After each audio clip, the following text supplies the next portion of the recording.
ভগৱান আপোনালোকে বিশ্বাস কৰেনে? কেতিয়াবা যে কোৱা হয় ভগৱানে পৰীক্ষা লয় বুলি, কথাষাৰ কিন্তু একদম সঁচা কথা। মই কিছুমান নিজৰ অভিজ্ঞতাৰ পৰা আপোনালোকক কেইটামান কথা ক'বলৈ বিচাৰিছোঁ আজি। আজি 3 মাহমানৰ পৰা আমাৰ দিনবোৰ খুব বেয়া চলি আছে। বেয়া মানে অতি বেয়া আৰু। মানে কি হ'ল, অগ্নিনাভ বাবা মন্দিৰৰ নাম আপোনালোকে নিশ্চয় শুনিছে।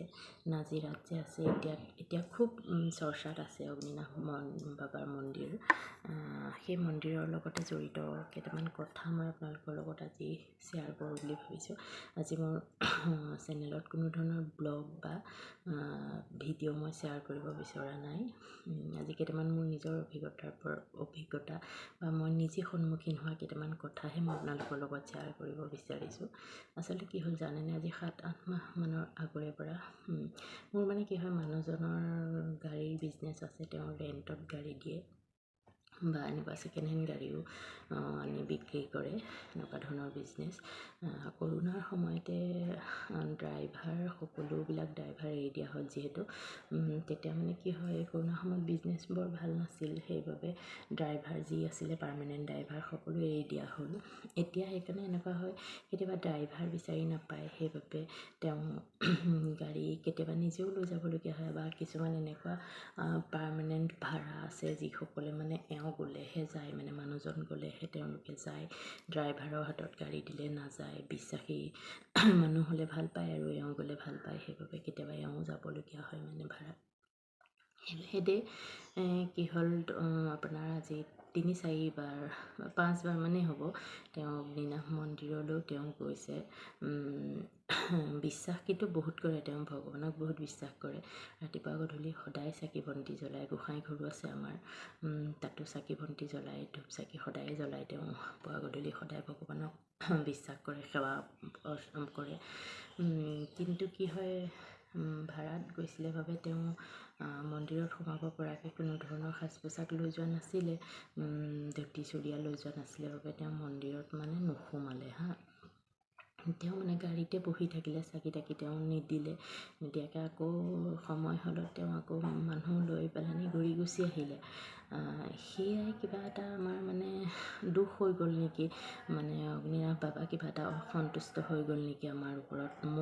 মই ভবা মতে মানে মই ভাবিছোঁ সেইটোৱে কিবা এটা অসন্তুষ্টি হৈ গ'ল নেকি। সেইটো মানে নৱেম্বৰ ডিচেম্বৰ মানত তেনেকৈ তেওঁ নিছিলে, তেনেকৈ ভাড়া।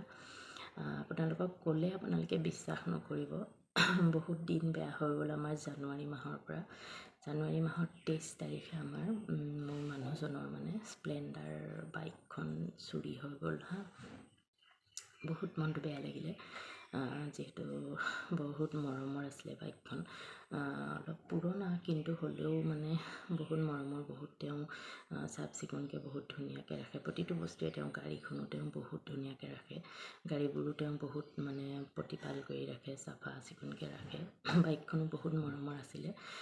তেনেকৈ জানুৱাৰী 23 তাৰিখে বাইকখন চুৰ হৈ গ'ল। তাৰপিছতে আজিলৈকে বিচাৰি নাপালোঁ বাৰু, থানাত কমপ্লেইনো দিয়া হ'ল, এতিয়ালৈকে বিচাৰি পোৱা নাই, যিয়ে 4 মাহেই হ'ল। তাৰপাছতে তেনেকৈ দিনবোৰ গৈ আছে। তাৰপিছতে আকৌ 1 মাহৰ পিছত মানে মাৰ্চৰ কিমান তাৰিখ আছিলে মই পাহৰিলোঁ দেই। এখন গাড়ী আমাৰ ভাড়াত গৈছিলে গুৱাহাটীলৈ ঘূৰি আহি থাকোঁতে, 2 দিন গুৱাহাটীত থাকি ঘূৰি আহি থাকোঁতে আপোনাৰ এটা তেল ডিপুৰ পৰা 2জন ল'ৰা, কাৰ্বি ল'ৰা হয় আপোনাৰ, ওলাই দিলে ফটককৈ। আমাৰ ড্ৰাইভাৰটো মানে যোনটো পাৰ্টি গৈছিলে, পাৰ্টিৰ মানুহো কৈছে যে ড্ৰাইভাৰজনৰ গাত কোনো দুখ নাই, পটককৈ মানে ডিপুৰ পৰা পটককৈ ল'ৰা 2টা ওলাই পেলানি আমাৰ গাড়ীখনত খুন্দা মাৰিলে। বৰ বেয়াকৈ ডেমেজ হ'ল গাড়ীখন। আপোনাৰ গ্লাছো ভাগি গ'ল, প্লাছ আপোনাৰ হেডলাইট, বাম্পাৰ চব ভাগি গ'ল। সেয়া এইপিনে বহুত টকা খৰচ হ'ল। তাৰপিছতে 3rd টাইম সেইটো এটা ঘটনা গ'ল। তাৰপিছতে আজি ৰিচেণ্ট কেইদিনমানৰ আগতে আমি এঠাইলৈ গৈছিলোঁ, যাওঁতে বেলেগ এখন গাড়ী লৈ গৈছিলোঁ, ভোজ এটা খাবলৈ গৈছিলোঁ। গৈ তাত তেওঁ য'ত গাড়ীখন ৰখাইছে ত'ত মানে কি হ'ল, জেগাটো মানে একদম শুকানেই আছিলে। আমি গৈ পোৱালৈ একেবাৰে শুকান, পানী চানী নাই। কিন্তু কি হ'ল, আমি ভোজ খাই ওলাই অহালে মানে ইমান ডাঙৰ বৰষুণ দিলে, সেইটোত পানী জমা হৈ গ'ল। আগত এওঁ নাজানে সেইটো যে আগতে পুখুৰী আছিলে। তাত গৈ আপোনাৰ গাড়ীখনৰ আগ চকাটো ফচি গ'ল। ফচি গৈ বহুত চেষ্টা কৰি 1 ঘণ্টামানৰ চেষ্টাৰ পিছত আকৌ এখন টানিবৰ বাবে গাড়ী মাতিহে মানে আমি উলিয়াইছোঁ। গাড়ীখন আমাৰ উলিয়াই পেলানি আমি আহিব পাৰিছোঁ। এইবোৰ মানে কিবা এটা নহয়, সৰু সুৰা হ'লেও মানে কিবা এটা নহয় কিবা এটা অঘটন আমাৰ লগত ঘটিয়ে আছে। মানে আমাৰ এটা ভুল হ'ল, কি হ'ল, মানুহজনেও এদিন এষাৰ কথা কৈ পাইছিলে। তেওঁ মানে এদিন কৈছিলে যে অগ্নিনাভ বাবা মন্দিৰক লৈ বহুত বিতৰ্ক হৈ আছে। বা এদিন মোৰ শাহু শহুৰ অৰ্থাৎ মা দেউতাই টিভিত চাই আছিলে। টিভিটো তেতিয়া মানে সেই অগ্নিনাভ মন্দিৰৰ যে মাজতে বহুত বিতৰ্ক হৈছিলে, সেই বিতৰ্কবোৰ মানে দেখুৱাই আছিলে। তেতিয়া ময়ো মানে কৈ পাইছিলোঁ যে এই মন্দিৰভাগক লৈ বহুত বিতৰ্ক হৈছে বা এতিয়া সেইবোৰেই কিবা এটা আমাৰ মানে দুখ হৈ গ'ল যেন পাওঁ। অগ্নিনাভ বাবাই কিবা এটা মানে আমাক দুখ ধৰিলে নেকি। আজি 3 মাহে মানে আমাৰ দিনবোৰ অকণোৱেই ভাল নাই। সৰু সুৰাকৈ মানে কিবা এটা নহয় কিবা এটা অঘটন আমাৰ ঘটিয়ে আছে। যদিও আমি বহুত ভগৱানক বিশ্বাস কৰোঁ।